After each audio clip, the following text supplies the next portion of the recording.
త్వరలో డీలిమిటేషన్ జరగబోతున్నటువంటి తరుణంలో మనం సిరీస్ చేస్తున్నాం. వివిధ జిల్లాల వారీగా కొత్తగా రాబోతున్న నియోజకవర్గాలకు సంబంధించినటువంటి సమాచారం విశ్లేషిస్తున్నాం.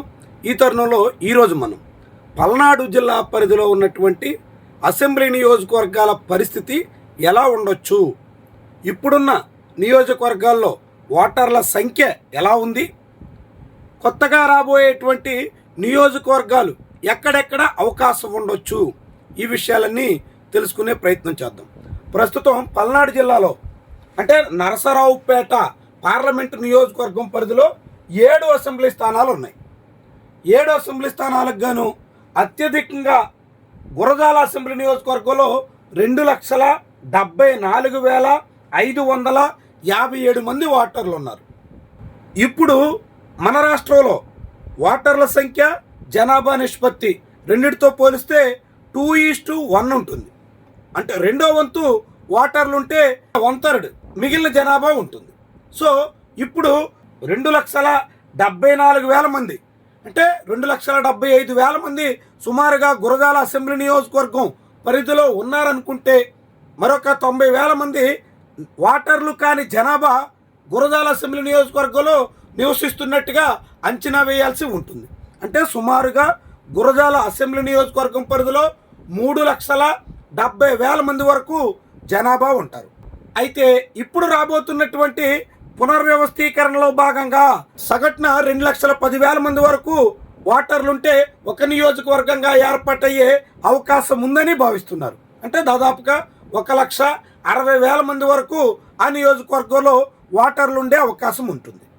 ఈ తరుణంలో ఇప్పుడు గురజాల అసెంబ్లీ నియోజకవర్గం పరిధిలో ఉన్న జనాభా సుమారుగా 3,70,000 మంది ఉంటారనుకుంటే అక్కడ 2,10,000 మందికే ఒక నియోజకవర్గం ఏర్పాటు చేయాల్సి వస్తే అదనంగా మరొక 1,60,000 మంది వరకు జనాభా కనిపిస్తున్నారు. అంటే గురజాల అసెంబ్లీ నియోజకవర్గమే 2గా మారేందుకు అవకాశం ఉంటుంది. ఇక పల్నాడు జిల్లాలో అత్యల్ప ఓటర్లు ఉన్న అసెంబ్లీ నియోజకవర్గం చిలకలూరిపేట.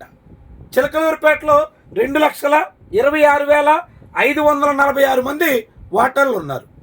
మొత్తంగా జిల్లా వ్యాప్తంగా చూస్తే 17,36,769 మంది ఓటర్లు ఉన్నారు. సగటు లెక్క చూస్తే పల్నాడు జిల్లాలో 10 అసెంబ్లీ నియోజకవర్గాలు ఏర్పడేదానికి అవకాశం ఉంటుంది.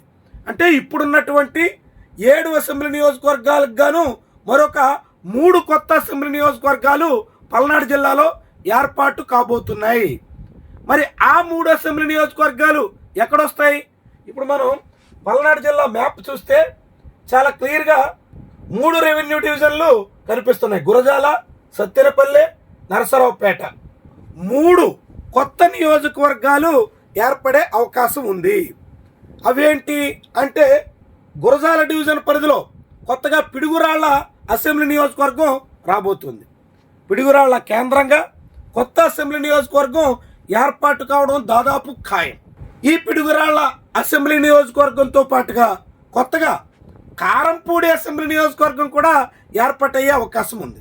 అటు వినుకొండ, ఇటు మాచర్ల అసెంబ్లీ నియోజకవర్గాల పరిధిలో ఉన్నటువంటి 1-2 మండలాలు కలిపి కారంపూడి కేంద్రంగా నియోజకవర్గం ఏర్పాటు కాబోతుంది.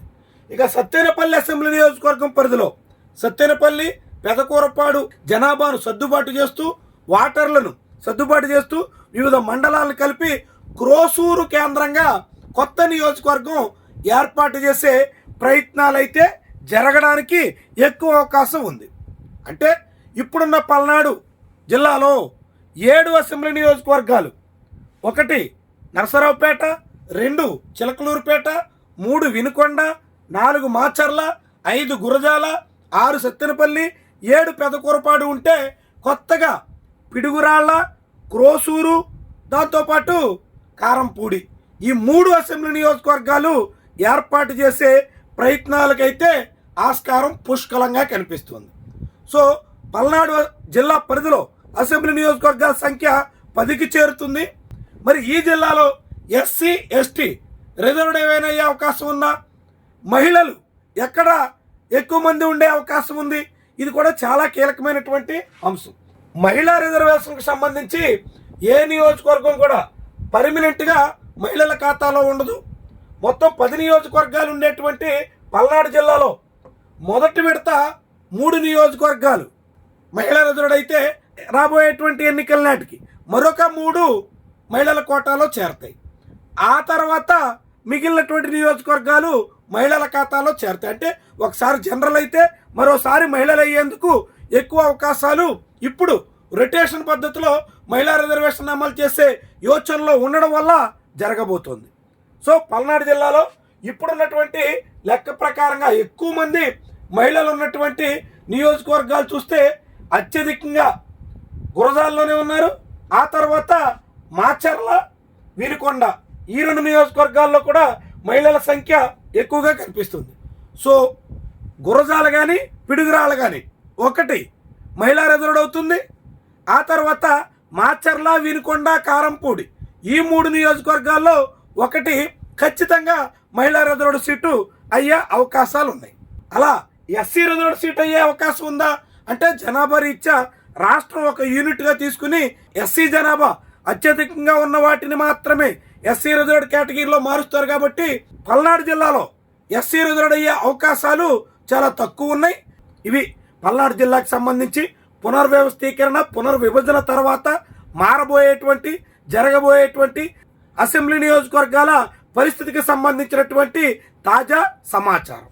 ఈ వీడియో మీద మీ అభిప్రాయాన్ని తెలియజేయండి, మీ అంచనాలు కూడా పంచుకోండి. దాంతోపాటుగా ఛానల్ని సబ్స్క్రైబ్ చేయడం, వీడియోని లైక్ చేసి హైప్ వస్తే ఇవ్వడం మాత్రం మిస్ అవ్వద్దు.